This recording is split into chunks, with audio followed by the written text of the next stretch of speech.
A little-known federal drug discount program is funding billions of dollars worth of care at safety net hospitals in the U.S., but drug makers are pushing to make big changes and will be getting some help from the Trump administration next year. We'll catch up with the latest on the 340B program.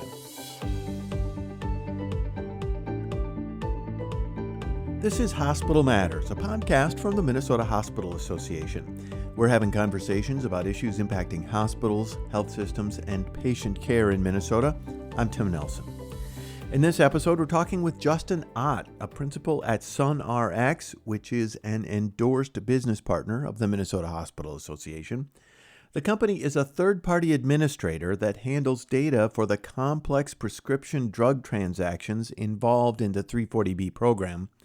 In that program, providers get a discount on prescription drugs, supply them to insured patients at the original cost, and use the difference between the discounted price and reimbursements to, among other things, pay for care for the uninsured. The 340B program started small more than 30 years ago to cope with rising drug prices and the costs of Medicaid and Medicare, but it now involves sales of more than $60 billion worth of prescriptions annually in the U.S., and is drawing opposition from drug makers and the interest of policymakers, including first-in-the-nation reports here in Minnesota. I asked Justin for a short history of 340B. 340B was actually started back in 1992, the Public Health Services Act. This was a provision that was included there.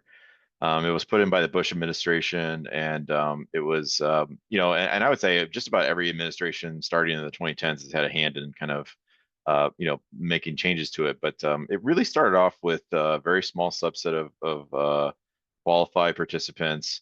You never really heard about it, I would say, until it was the 2010s. It wasn't very much acted upon, very limited in how the 340B program functioned.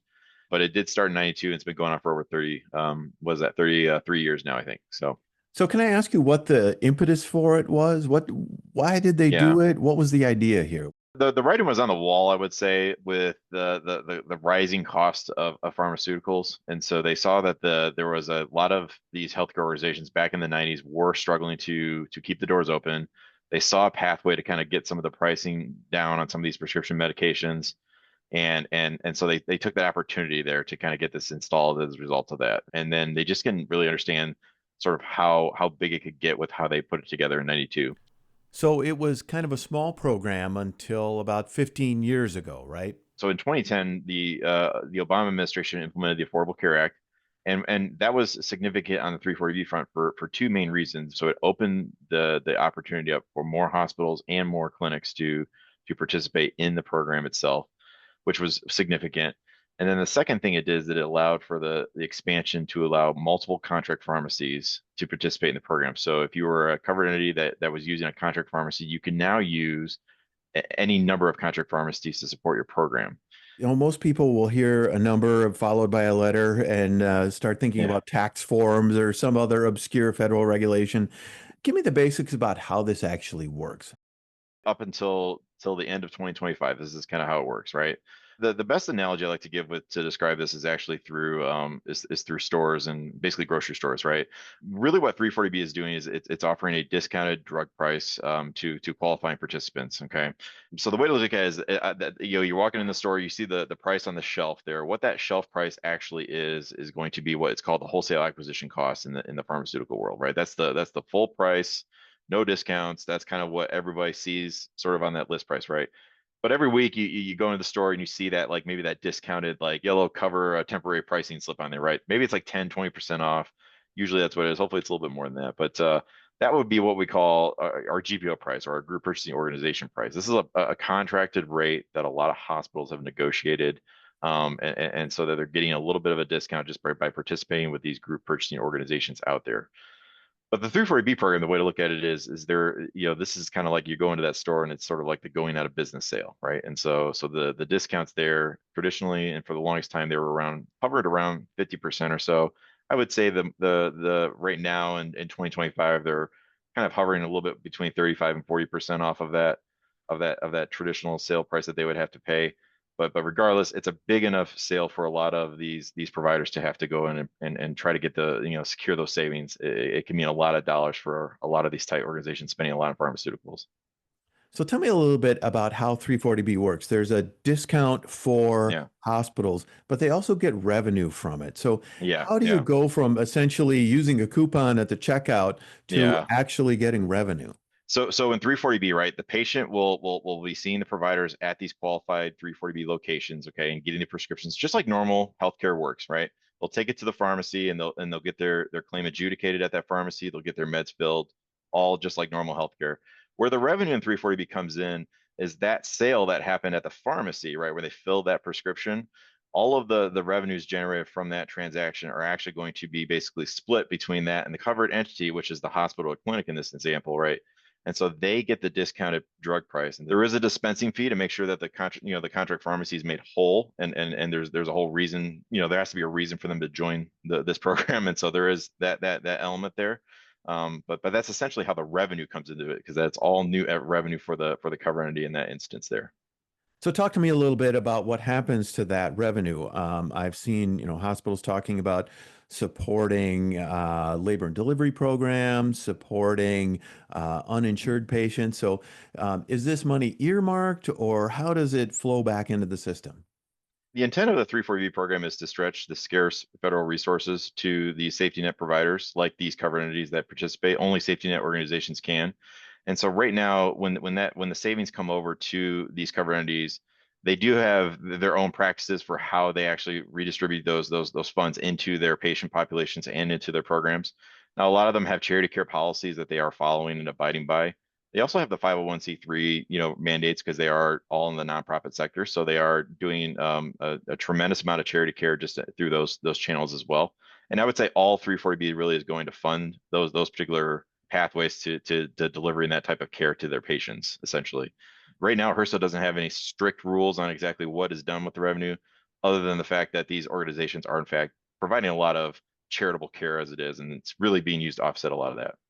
So really kind of the upshot here is the government says, okay, drug makers, if you want to participate in programs like Medicaid or Medicare, we're going to ask you Hmm. to have this discount program.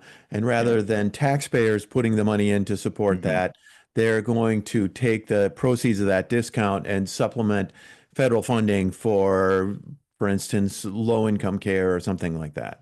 You are seeing more and more states put together some more transparency initiatives.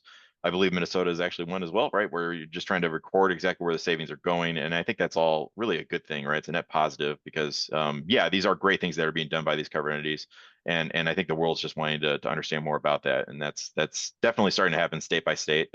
Nationally speaking, it's not a requirement. So, Now, we've seen a lot of changes recently in this program. You talked about 2010 and the Affordable Care Act, but really 2020, we yeah, started to see some other changes, yeah. these contract entities, and also the volume of the program. I mean, it's tens of billions of dollars a year right now, and it didn't start out that way. So, walk me through the recent history and what's been going on with the changes. Yeah, absolutely. So this is kind of why going back to my comment about why I said, 340B, a lot, it really kind of feels like it started in 2010, even though it really didn't start in 92. But this is where you start to see those incremental growths in the savings that you mentioned there. And so, and I think a lot of that did expand, with the expansion of the contract pharmacy programs, right? That's where you kind of saw those jumps here, right? Shortly after that, in 2012 is where you saw your first federal audit of the 340B program. And then therefore, there's always been, several hundred audits a year of the program, up to 200 audits, I should say, per year of the program. HRSA then has kind of evolved and provided some more interpretive guidance statements out there about the program and how it should be ran. There are a lot of things like that have happened. In 2020 was one of the more major shifts where they implemented the manufacturer restriction program, which was kind of a manufacturer-led initiative where they said, hey, we understand that you guys want to do multiple contract pharmacies, but we're only going to allow you to do one. That's something where if there's been a lot of state by state legal battles with that whole initiative for the last several years.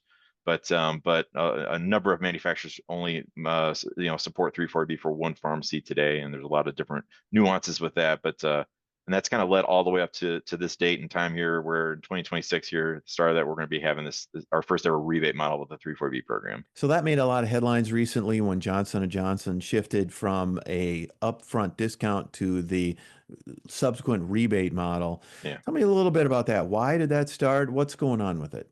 Yeah, so the best answer I could give on that question, it's a good question, by the way. So yes, Johnson and Johnson last August, all of a sudden we kind of all woke up and went to our computers and worked that day, and we saw, hey, by the way, we're going to start doing this rebate model, and there's going to be a webinar about this, and everybody's going to want to sign up for this because this is how it's going to be how we're going to do the 340B discounts going forward.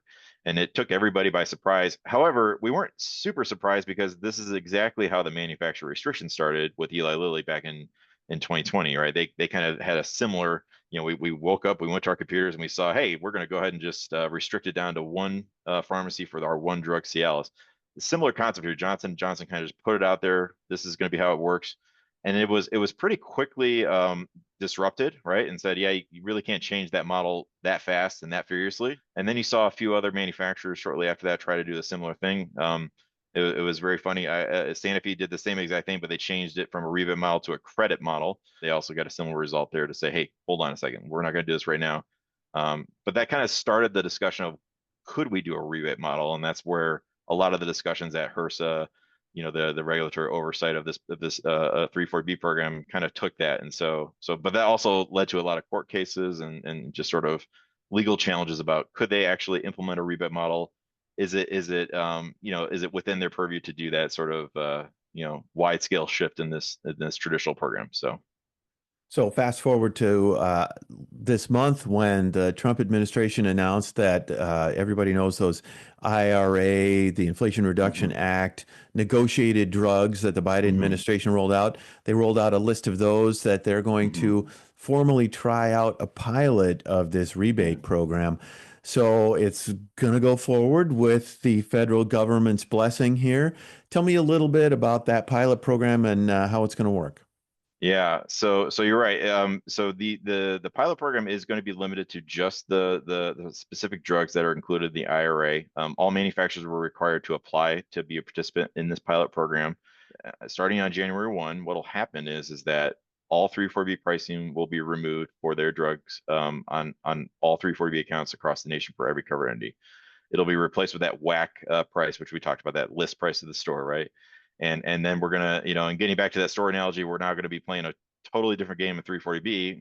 We'll call it the Menards model, right? Because really what this is this is going to be very similar to that. You go to the store, you buy all the things that you need, and then they're going to give you this ability to mail in something to get a discount back to you. So we're going to change completely how the 340B game has been played, and it's just going to be with these subset of these drugs that are in part of the IRA program. So there's still going to be essentially a price break. It's just changing the time frame Yeah. by which it's delivered. Is that going to make a material difference? Will it make for less revenue? Do we know yet? We don't technically know if it's going to be less revenue, but the material change that's going to happen is, with this rebate model is that you're going to have to mail that in, and we're going to hopefully get those rebates back in the mail, right? Or in this case, it's going to be electronic ACH format, right? The rebate they're saying is going to be delivered to them within 10 days. And so one of the challenges we see with this is that you have to pay the full price for these drugs. Okay, so some of these drugs are specialty products. They're very expensive. There's one of the products that's in the tens of thousands of dollars at the wholesale acquisition cost. A lot of these, sites, doesn't matter if you're a very large health system, or for a very, very small cover entity, you're going to have to pay that full tens of $1,000s price for that drug, and then you're going to have to submit the data and to get that rebate. If you don't, and the other trick is that if you fill out the rebate paperwork wrong, right, you're not going to get the rebate. So we're going to see how this plays out, but that's a very big change in terms of how the savings are flowing between the cover entities now. So this is going to sort of expand a little bit that accounts receivable, the money that they're expecting to get and don't have in their Yeah. pocket yet. The other thing I liked your reference to the Menards Mhm. rebate there. The other thing we know about programs like that is in a lot of cases, the savings of the rebate is de minimis. It's just not worth the hassle of putting it in the mail and putting a stamp on it and getting it back and taking it to the store. So do Mhm. you expect that there will be some drop off in participation in this because of the paperwork and the delays involved? Yeah, it's a great question. I would say that there will be some sites that likely will probably see that the value is just not there. Okay, and I say that in really just good judgment of knowing how this program has evolved. But you're right, the discounts, all sites are going to really want to look and see what their wholesale acquisition cost is for these particular products that are included in this rebate pilot, and they're going to want to measure those against the 340B discounts themselves. And also, with the IRA, there's the introduction of a new price called the maximum fair price. They're going to want to kind of see what that looks like as well, because that is going to be, you're going to figure out real fast if the juice is worth the squeeze per, each of these drugs. Now, having said that, what we've looked at, just kind of globally speaking, given that we are a vendor, what we've seen is that most of the drugs are going to have much of an upside. You're definitely going to want to participate and try to get those rebates. There's still going to be some great value for the covered entities. But yeah, we're going to see how the prices evolve over the next year and see if that actually holds true for everything. So your company is involved in this process. Tell me a little bit about SunRx and what you do. Yeah, so SunRx, we are classified as a third party administrator. So really our role is to help kind of connect the covered entities and the pharmacies and the wholesalers that are all participating and try to identify the 340B transactions, identify the eligible ones so that they can go and pursue those 340B savings. So really what we're doing is we're also trying to get our system ready to go for this rebate environment that's brand new. And so we'll be helping facilitate covered entities in getting their 340B rebates in this new model. And so it's really just we're a data company, we like to say, and so we're just making sure all the data flows properly into the right places so that the savings are not only retrieved, but they're also retrieved in a compliant manner. And that data exchange in this process could obviously be onerous for a provider that isn't doing it every day and isn't dealing with all these drug companies all the time, right? Exactly. Just by the simple fact of when the rebate is going to get processed and that could take up to 10 days. What we're actually seeing and suggesting, frankly, is that you're going to really have to submit data to this group every single day to make sure that your cash on hand isn't going to get so wildly out of sync, right? Because normally we're getting that discount right up front. We're saving the money there. The contract pharmacy transaction I described is a relatively quick process. You can kind of get through that usually in a couple days, right? But with this, we have a 10-day sort of pause, and you have to buy that drug right up front at the highest price possible. You're going to really want to make sure you get that data submitted and uploaded. And so it's I think I like the word onerous. If you're doing this by yourself without a data vendor, it's going to be really difficult to kind of get that done every single day. Well, we'll be watching this pilot. Any thoughts about whether this might expand? Obviously, this is IRA only drugs, but any insight into the future of 340B? It's a dangerous to look into the crystal ball of 340B, but I'll do my best. I'll be a good sport here. So I would say in 340B, we there seems to be about every 4 or 5 years something large in the works. Okay, so 4 or 5 years ago, as I mentioned, the contract pharmacy manufacturer restrictions were took place, and we're actually drawing a lot of parallels from that, how that was introduced to how this rebate model has been introduced as well.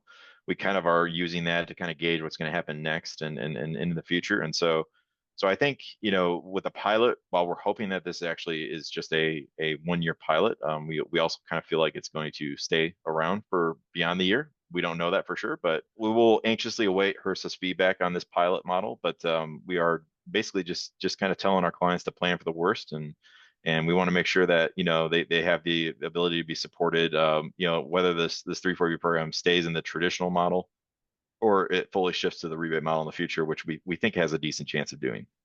Well, we'll be watching this with great interest. Thanks so much for the insight. Thank you, Tim. Appreciate it. Again, that's Justin Ott with SunRx. SunRx is also an endorsed business partner of the Minnesota Hospital Association. I'm Tim Nelson, and you've been listening to Hospital Matters from the Minnesota Hospital Association. Join us next time for another look at issues impacting hospitals, health systems, and patient care in Minnesota. Thanks for listening.